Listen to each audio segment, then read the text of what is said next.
அஸ்ஸலாமு அலைக்கும் வரஹ்மத்துல்லாஹி வபரகாத்துஹு. இன்றைய தினம் நாம் அல் கௌசர் என்று சொல்லப்படக்கூடிய அந்த நீர் தடாகத்தை பற்றி பார்க்க இருக்கிறோம். ரப்பி ஷஹ்லி ஷத்ரி வயஸ்ஸிர்லி அம்ரி வஹலல் உக்தத்தம் பில் லிசானி யஃப்கஹு கௌலி. அல்லாஹ் இந்த உலகத்தை முதல் சூர் ஊதும்போது அழித்துவிட்டு இரண்டாம் சூர் ஊதும்போது மறுபடியும் முதலிலிருந்தே படைக்கிறான். இதை பற்றி அல்லாஹ் குர்ஆனிலே சொல்லி காட்டும்போது, யௌம நதுவிஸ் ஸமாஅ கதையிஸ் சிஜில்லில் குதுபி, எழுதப்பட்ட ஏடுகளை சுருட்டுவதைப் போல் வானத்தை நாம் சுருட்டும் நாளில், கமா பதஅனா அவ்வல ஹல்கின் நுஈத், நாம் முதல் படைப்பை எப்படி துவங்கினோமோ அதை மீண்டும் நிறுவுவோம். வஅதன் அலைனா, இது நமது வாக்குறுதி. இன்னா குன்னா ஃபாயிலீன், நாம் எதையும் செய்வோராவோம் அப்படின்னு சொல்லிட்டு அல்லாஹ் குர்ஆனில் குறிப்பிட்டு காட்டுகிறான். என்ன, அல்லாஹ் நினைத்தால் இந்த படைப்பை ஒரு சின்ன அங்குலம் பிசகாமல் மறுபடியும் அல்லாஹ் படைப்பான். இது அவனது வாக்குறுதியாக அல்லாஹ் சொல்லி காட்டுகிறான். இது நடக்கும். அப்படி எல்லா மனிதர்களும் படைக்கப்பட்ட பிறகு அந்த மஹ்ஷர் மைதானம் ஏற்படுத்தப்படும். நாம் முதலிலேயே சொல்லியிருக்கிறோம், அந்த மஹ்ஷர் மைதானம் என்பது இந்த உலகத்தை அழித்து அதை தட்டையாக்கி அதை ஒரு மேடு பள்ளம் கூட இல்லாமல் மட்டமான சமவெளியாக அல்லாஹ் நாட்டுவான். இப்போது நாம் காணக்கூடிய அந்த சூரியன் மனிதர்களின் தலைக்கு மேல் 1 மைல் தூரத்துக்கு அப்பால் நிறுத்தப்படும். இப்படி நிறுத்தப்படும் போது ஒவ்வொரு மனிதர்களும் அவரவர் செய்த பாவத்திற்கேற்ப வேதனைக்கு உள்ளாவார்கள். அவர்களுக்கெல்லாம் வியர்வை வடிந்து கொட்டும். அந்த வியர்வையில் அவர்கள் பாவத்துக்கேற்ப சில பேருக்கு கரண்டை கால் வரைக்கும் வேர்வையில் நனைந்து கொண்டிருப்பார்கள். சில பேருக்கு வியர்வை வெள்ளம் போல அவர்களுடைய இடுப்பு வரைக்கும் வந்திருக்கும். சில பேருடைய வேர்வைகள் அவர்களுடைய வாய் வரைக்கும் வந்திருக்கும். சில பேருடைய வேர்வை அவர்களை மூழ்கடிக்கும் அளவுக்கு இருக்கும். அந்த அளவுக்கான கொடூரமான அந்த நாளில் அல்லாஹ் 2 போக்கிடங்களை மட்டும்தான் ஏற்படுத்துகிறான். என்ன, ஒன்று அல்லாஹ் அர்ஷினுடைய நிழல், மற்றொன்று நபிகள் நாயகம் அவர்களுக்கு வழங்கப்பட்டிருக்கக்கூடிய தண்ணீர் தடாகம், அல் கௌசர் என்று சொல்லப்படக்கூடிய தண்ணீர் தடாகம். இந்த தடாகத்தில் யாரெல்லாம் தண்ணீர் அருந்துகிறார்களோ அவர்களுக்கு சொர்க்கம் செல்லும் வரை எந்த ஒரு தாகமும் ஏற்படாது அப்படின்னு சொல்லிட்டு நபிகள் நாயகம் ஸல்லல்லாஹு அலைஹி வஸல்லம் அவர்கள் சொல்கிறாங்க. அதை நாம் சாதாரணமாக ஹவுலுல் கௌசர் அப்படின்னு சொல்லுவோம். நபிகள் நாயகம் ஸல்லல்லாஹு அலைஹி வஸல்லம் அவர்கள் சொல்கிறாங்க, என்னுடைய வீடு இருக்குல்ல, என்னுடைய வீட்டுக்கும் நான் சொற்பொழிவாற்றக்கூடிய அந்த மிம்பருக்கும் இடைப்பட்ட பகுதியானது சொர்க்கத்து பூங்காக்களில் ஒரு பூங்கா அப்படின்னு சொல்கிறாங்க. அந்த சொர்க்கத்து பூங்கா இருக்கு இல்லையா, அவர்களுக்கு கொடுக்கப்படக்கூடிய அல் கௌசர் என்று சொல்லப்படக்கூடிய அந்த தடாகத்தின் மேலே தான் அவருடைய மிம்பர் அமைந்திருப்பதாக நபிகள் நாயகம் ஸல்லல்லாஹு அலைஹி வஸல்லம் அவர்கள் சொல்கிறாங்க. இந்த ஹதீஸ் புகாரியில் 6588வது ஹதீஸாக பதியப்பட்டிருக்குது. அபூ ஹுரைரா ரலியல்லாஹு அன்ஹு அவர்கள் அறிவிக்கிறாங்க. அடுத்து நபிகள் நாயகம் ஸல்லல்லாஹு அலைஹி வஸல்லம் அவர்கள் சொல்கிறாங்க, எனக்கு கொடுக்கப்படக்கூடிய அந்த தடாகம் இருக்கு இல்லையா, அல் கௌசர் எனக்கூடிய அந்த தடாகம், அந்த தடாகத்தினுடைய தூரம் எவ்வளோ இருக்கும்னாக்கா 1 மாத காலம் பயணம் செய்யக்கூடிய தொலைவு அதன் பரப்பளவு இருக்கும் அப்படின்னு சொல்கிறாங்க. அது மட்டும் இல்லை, அதனுடைய நீர், அந்த கௌசரிலிருந்து கிடைக்கக்கூடிய அந்த குடிநீர் இருக்கு இல்லையா, அந்த நீர் பாலை விட வெண்மையானது. அதன் மனம் கஸ்தூரியை மிஸ்கை விட நறுமணம் வாய்ந்தது. அது மட்டும் இல்லாமல் அங்கே அந்த தண்ணீரை அருந்துவதற்காக வைக்கப்பட்டிருக்கக்கூடிய அந்த கூஜாக்கள் இருக்கு இல்லையா, அது விண்மீன்கள் போன்று அவ்வளவு கூஜாக்கள் இருக்கும். இப்போ நாம் ஒரு கூட்டமாக அங்கே தண்ணீர் குடிக்க போகிறோம்னாக்கா, ஐயோ நமக்கு குடிக்கிறதுக்கு பாத்திரம் இல்லையே அப்படின்னு சொல்லிட்டு நாம் வருத்தப்பட தேவையில்ல. இன்றைக்கு நாம் பார்க்கக்கூடிய வானத்தில் பார்க்கக்கூடிய நட்சத்திரங்கள் எவ்வளவு கோடான கோடி நட்சத்திரங்கள் இருக்குது. அதை போன்று எண்ணிலடங்கா கூஜாக்கள் அந்த தடாகம் முழுவதும் வைக்கப்பட்டிருக்கும். யாருக்கெல்லாம் நபிகள் நாயகம் ஸல்லல்லாஹு அலைஹி வஸல்லம் அவர்கள் அங்கே தண்ணீர் அருந்துவதற்கு அனுமதி கொடுக்கிறார்களோ அவர்கள் அங்கே தண்ணீர் அருந்த முடியும். அங்கே ஒரு முறை யாரும் தண்ணீர் அருந்துவிட்டால் அவர்களுக்கு சொர்க்கம் செல்லும் வரையும் அவர்களுக்கு எந்த ஒரு தாகமும் வந்து ஏற்படாது அப்படின்னு சொல்லிட்டு நபிகள் நாயகம் ஸல்லல்லாஹு அலைஹி வஸல்லம் அவர்கள் சொல்கிறாங்க. என்ன, நாம் அங்கே அல்லாஹ்வின் முன்னிலையில் நிற்க இருப்பது வந்து 50,000 வருடங்கள் வந்து நிற்க இருக்கிறோம். அல்லாஹ் கேள்வி கணக்கு எல்லாவற்றையும் முடித்துவிட்டு நம்மை சொர்க்கத்துக்கோ நரகத்துக்கோ வந்து அனுப்பக்கூடிய அந்த காலகட்டம் இருக்குல்ல, 50,000 வருடங்கள். 50,000 வருடங்களும் நாம் அந்த சூரியன் கீழே வந்து இவ்வளவு அவஸ்தைப்பட்டு நிற்கும்போது ஒரே ஒரு போக்கிடம் உங்களுடைய தாகத்தை தணிப்பதற்கு இந்த கௌசர் என்று சொல்லப்படக்கூடிய இந்த தடாகம்தான். இந்த தடாகத்திற்கான உரிமையை நபிகள் நாயகம் ஸல்லல்லாஹு அலைஹி வஸல்லம் அவர்களுக்கு அல்லாஹ் வழங்கியிருக்கிறான். அடுத்து புகாரியில் வரக்கூடிய 6580வது ஹதீஸில் அனஸ் ரலியல்லாஹு அன்ஹு அவர்கள் வந்து அறிவிக்கிறாங்க. நபிகள் நாயகம் ஸல்லல்லாஹு அலைஹி வஸல்லம் அவர்கள் வந்து சொல்கிறாங்க, எனக்கு கொடுக்கப்படக்கூடிய அந்த தடாகத்தின் அளவு எவ்வளவு தெரியுமா? அது யமன் நாட்டிலுள்ள சன்ஆ அப்படின்னு சொல்லிட்டு சொல்லப்படக்கூடிய அந்த நகரத்திற்கும் ஷாமை ஒட்டியிருந்த ஐலா அப்படின்னு சொல்லிட்டு சொல்லப்படக்கூடிய அந்த நகரத்திற்கும் இடையேயான தொலைதூரத்தை போன்றது அப்படின்னு சொல்லிட்டு மற்றும் ஒரு செய்தியும் வந்து சேர்த்து சொல்கிறாங்க. என்னன்னாக்கா, அங்கே வைக்கப்பட்டிருக்கக்கூடிய கோப்பைகள் இருக்கு இல்லையா, அது விண்மீன்களின் எண்ணிக்கையை போன்று கணக்கில் அடங்காதவை அப்படின்னு சொல்லிட்டு நபிகள் நாயகம் ஸல்லல்லாஹு அலைஹி வஸல்லம் அவர்கள் வந்து சொல்கிறாங்க. இன்னொரு ஹதீஸில், மறுமை நாளில் என்னுடைய அந்த தடாகம் உங்களுக்கு முன்னால் இருக்கும், அது மிகவும் விசாலமானது. அன்றைய ஷாம் நாட்டில் ஜர்பா மற்றும் அத்ருஹ் ஆகிய 2 இடங்களுக்கும் இடையே உள்ள தூரம் என்று நபிகள் நாயகம் ஸல்லல்லாஹு அலைஹி வஸல்லம் அவர்கள் வந்து சொல்கிறாங்க. இது இன்னொரு ஒப்புமை. முன்னாடி வந்து என்ன சொன்னாங்க, நபிகள் நாயகம் சொல்கிறாங்க சன்னாவுக்கும் ஐலாவுக்கும் இடையேயான தொலைவு அப்படின்னு சொல்கிறாங்க. இந்த ஹதீஸில் என்ன சொல்கிறாங்க, ஷாம் நாட்டின் ஜர்பாவுக்கும் மற்றும் அத்ருஹ் ஆகிய இடங்களுக்கும் இடையேயான தூரம் அப்படின்னு சொல்லிட்டு நபிகள் நாயகம் ஸல்லல்லாஹு அலைஹி வஸல்லம் அவர்கள் சொல்கிறாங்க. இன்றைக்கி நீங்கள் கூகுள் மேப்பில் எடுத்து பார்த்தீங்கன்னாக்கா இந்த 2 இடத்துக்கும் உள்ள தொலைவை வந்து நீங்கள் அழகாக கணக்கிட முடியும். ஜர்பா எங்கே இருக்குது? சிரியாவில் இருக்குது. அடுத்து உத்ருஹ் எங்கே இருக்குனாக்கா ஜோர்டானில் இருக்குது. ஸோ சிரியா ஜர்பாலேருந்து உத்ருஹ் ஜோர்டானுக்கு வந்து 424 கிலோமீட்டர், 24.5 கிலோமீட்டர். நீங்கள் வந்து காரில் போனீங்கன்னாக்கா வந்து 5.5 மணி நேரத்தில் வந்து போக முடியும். நபிகள் நாயகம் காலத்தில் வந்து இது 1 மாதம் கடக்கக்கூடிய பயண அளவு கொண்ட தூரம்.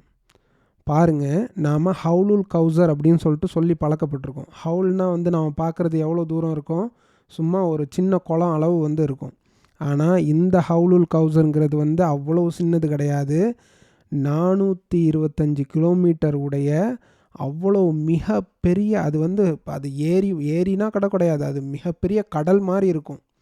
அவ்வளோ பெரிய தடாகத்தை வந்து நபிகள் நாயகம் ஸல்லல்லாஹு அலைஹி வஸல்லம் அவர்களுக்கு கொடுக்குறான்.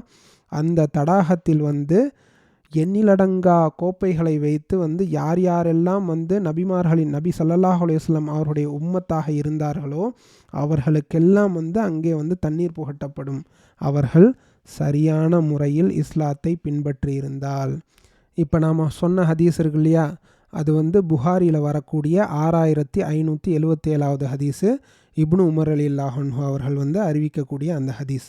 அடுத்து புகாரிலேயே மற்றும் ஒரு ஹதீஸும் வருது. என்ன, அனஸ் இப்னு மாலிக் ரலியல்லாஹு அன்ஹு அவர்கள் வந்து அறிவிக்கக்கூடிய ஹதீஸ் 6581வது ஹதீஸாக வருது.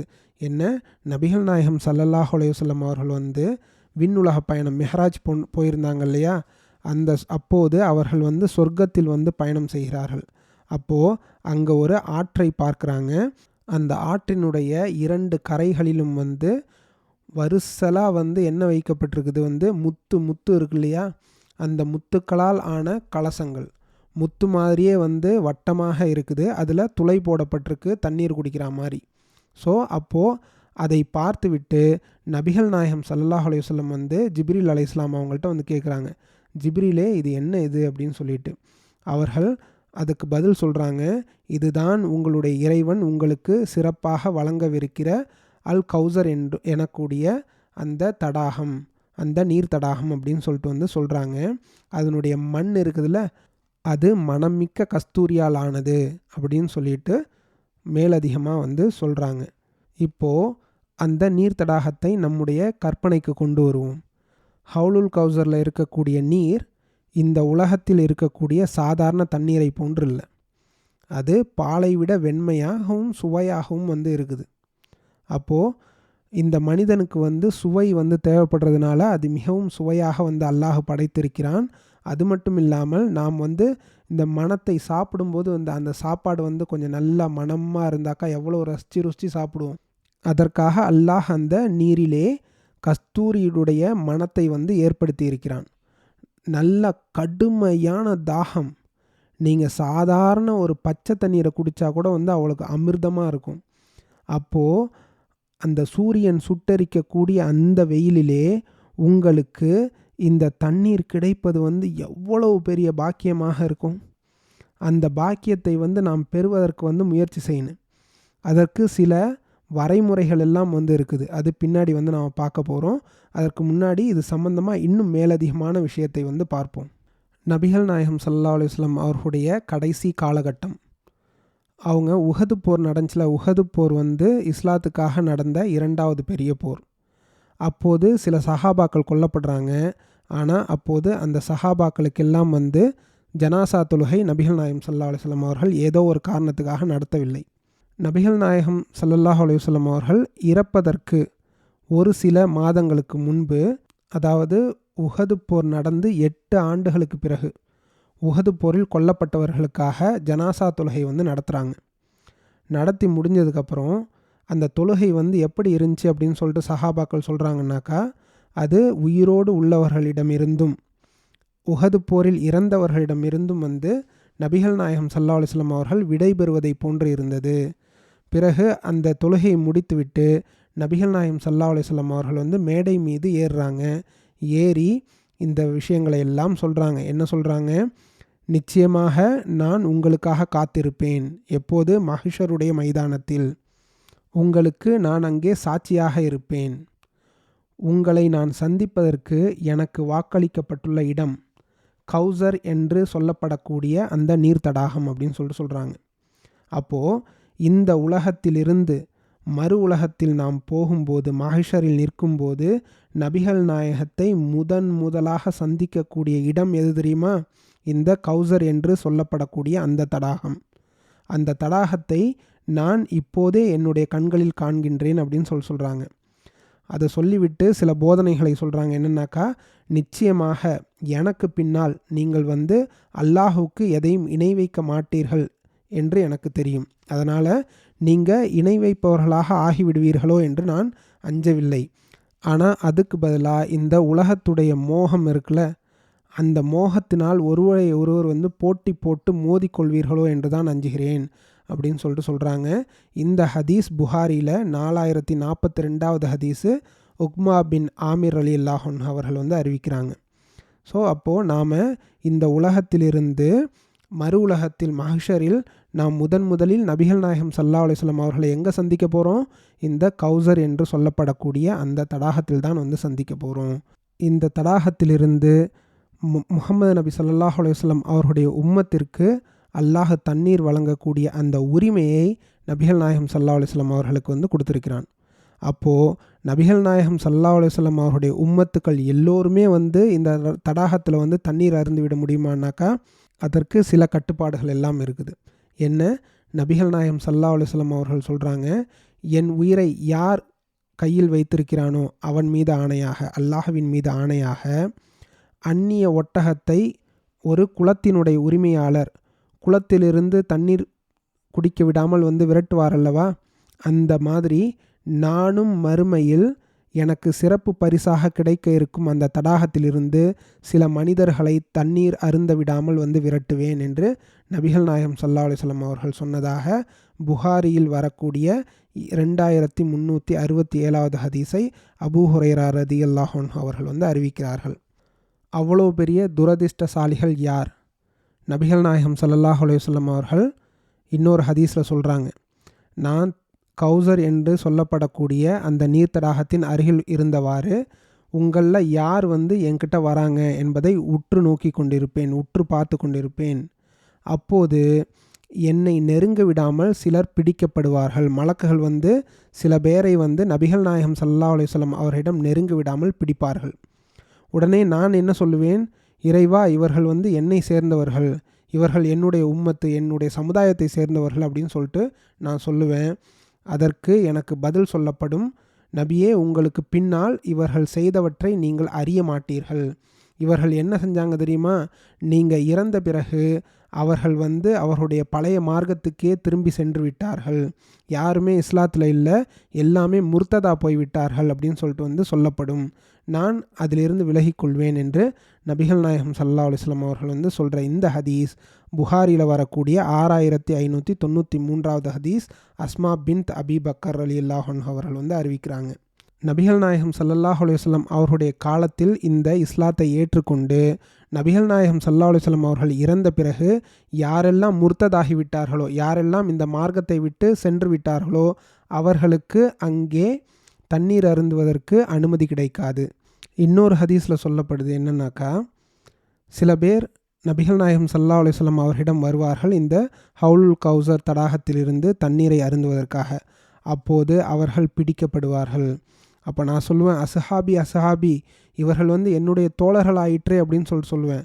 அப்போது அவர்களை பற்றி எனக்கு சொல்லப்படும், இவர்கள் நீங்கள் சென்றதற்கு பின்னால், நீங்கள் இறந்ததற்கு பின்னால் இந்த மார்க்கத்தில் புதிதாக என்னென்னவோ உருவாக்கினார்கள், அது எல்லாம் உங்களுக்கு தெரியாது என்று கூறப்படும். உடனே நான் அவர்களிலிருந்து விலகிக்கொள்வேன் அப்படின்னு சொல்லிட்டு புகாரியில் வரக்கூடிய 6575, 6576 ஆகிய ஹதீஸில் பதியப்பட்டிருக்குது. அப்துல்லாஹ் இப்னு மசூத் ரலியல்லாஹு அன்ஹு அவர்கள் வந்து இந்த ஹதீஸை வந்து அறிவிக்கிறாங்க. இதிலிருந்து வந்து என்ன தெரியுது? யாரெல்லாம் இந்த மார்க்கத்தில் புதிதான விஷயங்களை, பிதத்தான விஷயங்களை வந்து உருவாக்குகிறார்களோ அவர்களுக்கு அந்த தடாகத்தில் தண்ணீர் அருந்துவது மறுக்கப்படும். அதனால் பிதத்தான வேலைகளை செய்பவர்கள், சில பேர் வந்து சில அமல்களை கூட வந்து இஸ்லாத்தில் இருக்குது என்று நினைத்து வந்து செய்கிறார்களே, அதற்கு எந்த ஒரு ஆதாரமும் இல்லாத போது அதை விட்டு அதிலிருந்து விலகிவிட வேண்டும். அது இல்லாமல் இந்த மௌலுது, கத்தம் பாத்தியா, மற்ற இஸ்லாத்தில் இல்லாத விஷயங்கள் எல்லாம் செய்கிறவர்களுக்கு என்ன நடக்கும்? அந்த 50,000 வருடங்கள் வந்து அந்த தாகத்தில் நிற்கக்கூடிய அந்த நாளில் ஒரு சொட்டு தண்ணீர் கூட கிடைக்காது. அவர்கள் தாகத்தால் வந்து சாவவும் மாட்டார்கள், வாழவும் மாட்டார்கள்.